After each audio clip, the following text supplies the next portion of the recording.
প্রিয় শিক্ষার্থী বন্ধুরা, আসসালামু আলাইকুম। স্বাগতম জানাচ্ছি বাংলাদেশ শিক্ষা বার্তার নতুন একটি ভিডিওতে। প্রাথমিক বিদ্যালয় ফের অনির্দিষ্টকালের জন্য বন্ধ ঘোষণা করা হয়েছে। আগামীকাল রবিবার স্কুল কিন্তু খুলে দেওয়ার কথা ছিল, অর্থাৎ প্রাথমিক বিদ্যালয় খুলে দেওয়ার কথা ছিল, কিন্তু পুনরায় আজকে কিন্তু ঘোষণা করে দিল যে ফের অনির্দিষ্টকালের জন্য প্রাথমিক বিদ্যালয় বন্ধ থাকবে।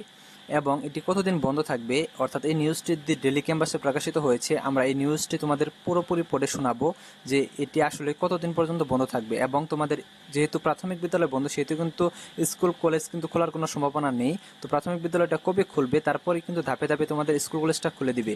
তো তোমাদের আজকের এই ভিডিওতে আরও অন্যান্য গুরুত্বপূর্ণ আলোচনা থাকবে। তো তোমরা যারা ভিডিওটি দেখতেছো প্রথম থেকে শেষ পর্যন্ত দেখতে থাকো। আর তোমরা যারা আমাদের চ্যানেলটি এখনও সাবস্ক্রাইব করো না, শিক্ষা সম্পর্কিত সকল তথ্য সবার আগে পেতে আমাদের চ্যানেলটি সাবস্ক্রাইব করে পাশে থাকে বেল আইকনটি বাজিয়ে দাও। আর যারা অলরেডি সাবস্ক্রাইব করেছো তাদেরকে অসংখ্য ধন্যবাদ। সো আমরা মূল ভিডিওতে চলে আসি। তো যেহেতু তোমাদের প্রাথমিক বিদ্যালয় ফের অনির্দিষ্টকালের জন্য বন্ধ ঘোষণা করা হয়েছে, এর আগে কিন্তু দেখা যাচ্ছে যে শিক্ষা মন্ত্রণালয় একটি বিজ্ঞপ্তির মাধ্যমে জানিয়েছিল যে তোমাদের শিক্ষা প্রতিষ্ঠান ধাপে ধাপে খোলা হবে, অর্থাৎ প্রাথমিক বিদ্যালয় তোমাদের 4 আগস্ট খোলা হবে, অর্থাৎ রোববার খোলা হবে, এবং তারপর ধাপে ধাপে তোমাদের স্কুল কলেজ ইউনিভার্সিটি ধাপে ধাপে কিন্তু খোলা হবে, এরকমটা বলেছিল। কিন্তু যেহেতু এখন প্রাথমিক বিদ্যালয় অনির্দিষ্টকালের জন্য বন্ধ ঘোষণা করে দেওয়া হয়েছে, সেহেতু তোমাদের স্কুল কলেজ খোলার মতো পরিবেশ কিন্তু এখন নেই। কারণ তোমাদের স্কুল কলেজ খোলার আগে কিন্তু প্রাথমিক বিদ্যালয় খুলে দেওয়া হবে, তারপর ধাপে ধাপে কিন্তু তোমাদের স্কুল কলেজ খুলে দেওয়া হবে। তো এটি আসলে কতদিন বন্ধ থাকবে এবং তোমাদের স্কুল কলেজটা আসলে কবে খুলবে সেটা নিয়ে আলোচনা করি।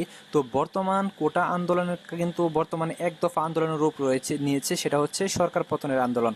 তো এই আন্দোলন যেহেতু তীব্র থেকে তীব্রতর আকার ধারণ করেছে এবং শিক্ষার্থীরা অসহযোগ আন্দোলনের ঘোষণা দিয়েছে, আর এই অসহযোগ আন্দোলন ঘোষণা দেওয়ার কারণে কিন্তু শিক্ষা মন্ত্রণালয় কিন্তু দেখা গেছে যে স্কুল কলেজ যে চালু করার কথা ছিল, অর্থাৎ প্রাথমিক বিদ্যালয় প্রথমে চালু করার কথা ছিল, এটা কিন্তু অনির্দিষ্টকালের জন্য বন্ধ ঘোষণা করেছে। তো এই অনির্দিষ্টকালের জন্য বন্ধ ঘোষণা করার পিছনে অনেক কারণ রয়েছে। যেমন ধরো, শিক্ষার্থীরা যে অসহযোগ আন্দোলনের ডাক দিয়েছে, এই অসহযোগ আন্দোলনে দেখা যাচ্ছে যে বিশাল পরিমাণ, অর্থাৎ তোমাদের বিশাল সংখ্যক একটা স্টুডেন্ট, বিশেষ করে সারা বাংলাদেশের সাধারণ শিক্ষার্থীরা সাথে অভিভাবকেরা কিন্তু অসহযোগ আন্দোলনে কিন্তু অংশগ্রহণ করবে। এতে দেখা যাবে যে রাস্তাঘাটে কিন্তু দেখা যাবে যে বিভিন্ন প্রকার যানজটের সৃষ্টি হবে এবং শিক্ষার্থীদের স্কুলে যাওয়ার কিন্তু উপযুক্ত পরিবেশ হবে না। এতে দেখা যাবে যে বিভিন্ন ধরনের রাহাজানি মারামারিও হবে। এর কারণে কিন্তু দেখা যাবে যে শিক্ষার্থীরা কিন্তু নিরাপদ না, অর্থাৎ প্রাইমারি সেকশনে যে শিক্ষার্থীরা রয়েছে, যাদেরকে শিশু বলা হয়, তারা কিন্তু একেবারে নিরাপদ না। আবার আমরা নিউজ দেখতে পেরেছি যে 16 জনের মতো শিশু, অর্থাৎ 16 বছরের নিচে 4 থেকে 16 বছরের মধ্যে 16 জন শিশু কিন্তু গুলিতে নিহত হয়েছে। তো তারা বাসায় থেকেও কিন্তু আজকে নিরাপদ নয়। তাই এই কথা বিবেচনা করে শিক্ষা মন্ত্রণালয় কিন্তু প্রাথমিক বিদ্যালয় কিন্তু অনির্দিষ্টকালের জন্য বন্ধ ঘোষণা করেছে, এবং এটি কবে খোলা হবে সেটা কিন্তু আসলে শিওর হওয়া যাচ্ছে না। তারপরে আমরা সংবাদপত্রটা তোমাদের পুরোপুরি পড়ে শোনাবো, তাহলে তোমরা বুঝতে পারবা যে শিক্ষা মন্ত্রণালয় থেকে কি ঘোষণা দেওয়া হয়েছে, আবার কবে তোমাদের শিক্ষা প্রতিষ্ঠানটা খুলতে পারে। তো তোমরা যারা শিক্ষার্থীরা রয়েছে সবাই সেভে থাকো, সাবধানে থাকো, কারণ তোমাদের যেহেতু একটা প্রাণ ঝরে গেলে সেটা কিন্তু সহজে ফিরে পাওয়া যাবে না, আর এটার মূল্যও কিন্তু কোনো কিছু দিয়ে পরিশোধ হবে না। কাজেই তোমরা অনেকটাই সাবধানে থাকো, একটা প্রাণ ঝরে গেলে সেটা আর কোনোভাবেই ফিরে আসবে না। তো আমরা নিউজটি পুরোপুরি পড়ে শোনাচ্ছি। নিউজে কি বলেছে যে প্রাথমিক বিদ্যালয় ফের অনির্দিষ্টকালের জন্য বন্ধ, এটা কিন্তু ঘোষণা করা হয়েছে। দেখতে পাচ্ছ 3 আগস্ট 3:36 অর্থাৎ আজ বিকালবেলা। তো আমরা নিউজটি পুরোপুরি পড়ে শোনাচ্ছি। আগামীকাল রোববার 4 আগস্ট থেকে সরকারি প্রাথমিক বিদ্যালয় খোলার সিদ্ধান্ত থাকলেও উদ্ভূত পরিস্থিতিতে সেই সিদ্ধান্ত থেকে সরে এসেছে সরকার। ফলে আগামীকাল থেকে এসব বিদ্যালয় খুলছে না বলে জানিয়েছে প্রাথমিক ও গণশিক্ষা মন্ত্রণালয়।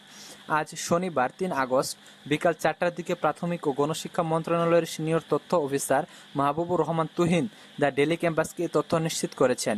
তিনি বলেন, আমরা আগের সিদ্ধান্ত থেকে সরে এসেছি। আপাতত আগামীকাল থেকে শিক্ষা খুলছে না প্রাথমিক বিদ্যালয়। পরবর্তী আদেশ না দেওয়া পর্যন্ত এসব শিক্ষা প্রতিষ্ঠান বন্ধ থাকবে বলেও তিনি জানান। তো এখন বিষয় হচ্ছে যে এটা কিন্তু অনির্দিষ্টকালের জন্য বন্ধ ঘোষণা করে দেওয়া হয়েছে, এবং পরবর্তী নির্দেশনা না আসলে কিন্তু খোলা হবে না। তাহলে বুঝতে পারছো যে দেশে কতটা ভয়াবহ পরিস্থিতি সৃষ্টি হয়েছে এই অসহযোগ আন্দোলনের ফলে। কারণ এই অসহযোগ আন্দোলন যতদিন পর্যন্ত না কমবে ততদিন পর্যন্ত কিন্তু তোমাদের স্কুল প্রতিষ্ঠান কিন্তু খুলবে না। আর এই আন্দোলন এতটা তীব্র থেকে তীব্রতর আকার ধারণ করেছে, এই আন্দোলন কিন্তু সহজে কমবে না। কাজেই দেখা যাবে যে দীর্ঘ একটা সময় তোমাদের স্কুল প্রতিষ্ঠান সমস্ত কিছু বন্ধ থাকবে। প্রাথমিক শিক্ষা প্রতিষ্ঠান অর্থাৎ প্রাথমিক যে বিদ্যালয় রয়েছে, এই প্রাথমিক বিদ্যালয় যদি না খুলে তাহলে কিন্তু তোমাদের স্কুল কলেজ ইউনিভার্সিটি কিন্তু খুলবে না। তো সর্বপ্রথম তোমাদের প্রাথমিক বিদ্যালয় খুলবে। কাজেই তোমরা যারা নিউজটি এখন পেয়েছো তোমাদের বন্ধুদের মাঝে শেয়ার করে দাও যাতে সবাই